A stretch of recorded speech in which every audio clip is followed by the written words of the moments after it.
You know what I think the real problem is with the NBA? I think the problem is the timing of it all. That why would you have because listen, you mentioned the NFL. All-star games minus Major League Baseball are awful. They're awful. Like the Pro Bowl looks like an airing of Double Dare from 20 years ago. It's like you're waiting for some guy to slide down a chocolate slide and pull a flag out of a nose. Like it's awful. Like whatever they've thought they were doing to try and protect players in the Pro Bowl, it's terrible. It's not so much that the All-Star game sucks. It's the timing of it all. The NFL season just ended. There are people that are looking for things to watch, and the NBA throws out this. Instead of, hey, why don't we maybe do the All-Star game? I don't know, like do it the same weekend of the Pro Bowl, do it earlier. Like let's move it up earlier so that way when the NFL season is over, we're putting on primetime marquee matchups. You want to throw Celtics Thunder on because they're two of the best teams in the league, that's fine. You want to throw the Lakers with Luka on, but do that and present your product timing-wise in a better. Imagine if you're an NBA fan and you're like, all right, I'm going to give this NFL a try. And the first thing you see is the Pro Bowl. You'll be looking around and go, what the F is this? If you're the NBA, I don't know why they refuse to counter-program. I don't know why they refuse to acknowledge you're not even the second most popular sport anymore. You're third behind college football. Why don't you adjust your timing? We've talked about, start the season on Christmas Day and move it back so you're not competing with the NFL during and college football and the World Series and all the other stuff that goes on in the fall. Move your season back. In this case, this feels like an easy fix. Just have your All-Star game sooner, whatever you want to roll out. But the first weekend out of the gate with no football, this is the product you present. It doesn't make any sense to me because it's an awful watch. And now all the conversation is about, man, the league is broken. It needs to do this. It needs to do that. Instead of we could be talking about great games, great matchups, like make it a marquee moment to where NFL season's over. We'll take it from here. And instead they rolled out crap. But again, I'll say the saddest part of the commentary outside of it being true is that the dunks were phenomenal. They weren't just good. They were phenomenal.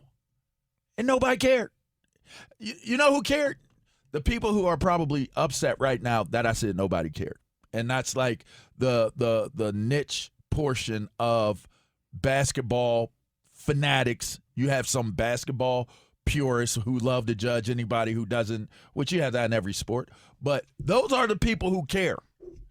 What I don't understand is, again, how do you allow for such a disconnect to take place on something that has been such a major part of our American culture to slip into non-relevance? I just don't get it. Like the three-point contest, people like watching it. That's something that people will watch. It was something that it mattered, but make no mistake about it. You enjoyed the game because you knew in the second half they were all going to play, and they were going to play hard, and they were going to want to win the game. And the dunk contest. Like, that's what it was. And I asked myself when we were coming into the topic, I asked myself, is this just a symptom of me? Like, old heads are always the ones that say, "Oh, it was so much better when I was coming up. It was so different." These days, you guys, you young bucks don't know anything about what it's all about. This that is so different now. I gotta take a step back and say, am I coming at it from the wrong lens, from the wrong perspective? And I looked at social media, because social media can now give you an idea of how you're feeling and what the algorithms are. And because if it's something that's something, it's going to be there. It's going to pop up. It's going like you're making fun of Jello. You're making fun of his song. That's one of the highlights of the whole deal, is making fun of Jello being the main That's your main performer. What's there to make fun of? One song. Like, it's not even like the dude got an album out. Like, the dude has one song that they made go viral. And that's all he's not even really a real performer. He's like, I swear, oh. Like, I'm sitting there, I'm like, you did not need all this gimmicky stuff. And it made me take a step back and say to myself, are we now looking at an NBA that is a personality-less NBA? That's what it made. My ultimate thought and my conclusion was, do we have an NBA now? Like, do you know the personality of Victor Wembanyama? Do you know his personality? Yeah. Well, he reads books before games, which okay, that's a no. Do you know his personality? Joker, you know. You know why we like Ant-Man so much? Because it's the first time we get a pulse of somebody having a freaking personality. You know why we like Draymond Green? Because we get a pulse of what a person. Do you know who Draymond Green is? Do you know how he is? Sure. Exactly. Steph Curry, relatively obscure. You know he can shoot the ball. You know he's a good dude, does things in the community. You know his wife. But do we really know his personality? You have those type of personalities from back in the day, but it's like they're not the A-list group of celebrities. You knew who Michael Jordan was. In fact, Michael Jordan told all of us to come fly with him. And every one of us thought we could fly, and that's why we still be wearing this. I don't have no Jordans on today. But I had some on yesterday. Oh, man. I had some on yesterday, and I'd be damned if I don't have Jordans on more often than not. Got some Kawhis on? Yeah, I got it, right? Bottom line is, New Balance? we knew who Dominique Wilkins was. We were all trying to be the human highlight film. We all were. You knew who Spud Webb was.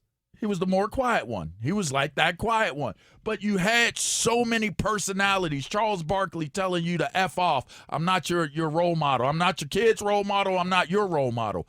I think what has happened with the NBA, more specifically, which you shouldn't lose because they don't wear helmets. You don't have to battle people not knowing who you are and what you look like. You're 6 foot, whatever, looking like an avatar.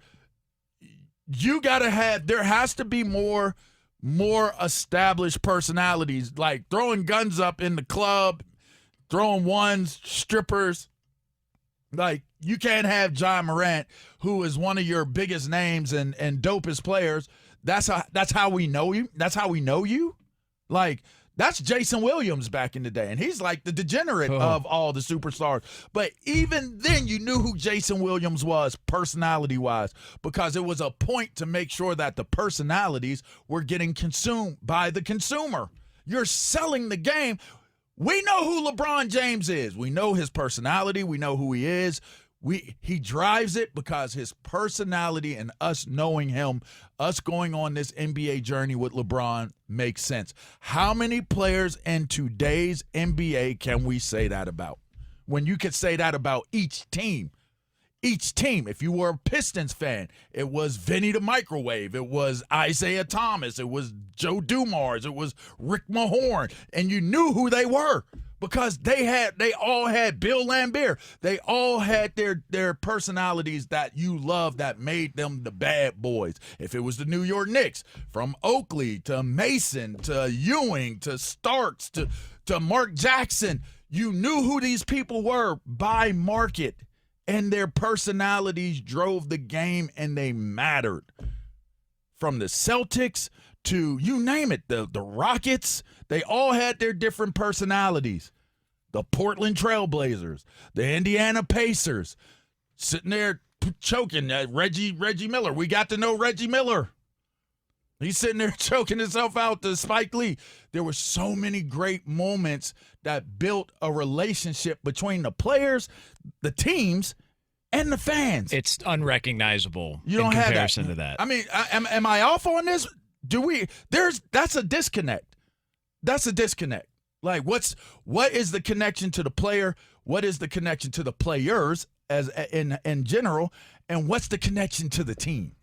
Where has that gone? Because I think in a way, largely in part because of fantasy football and all this stuff going on with gambling, I think it's decentralized football as well. I think that's a large part of the problem that we have in football at this point now as well, is that decentralizing of what the fan could really focus in on, and that connection to the player and that connection to the team. I think it's been removed.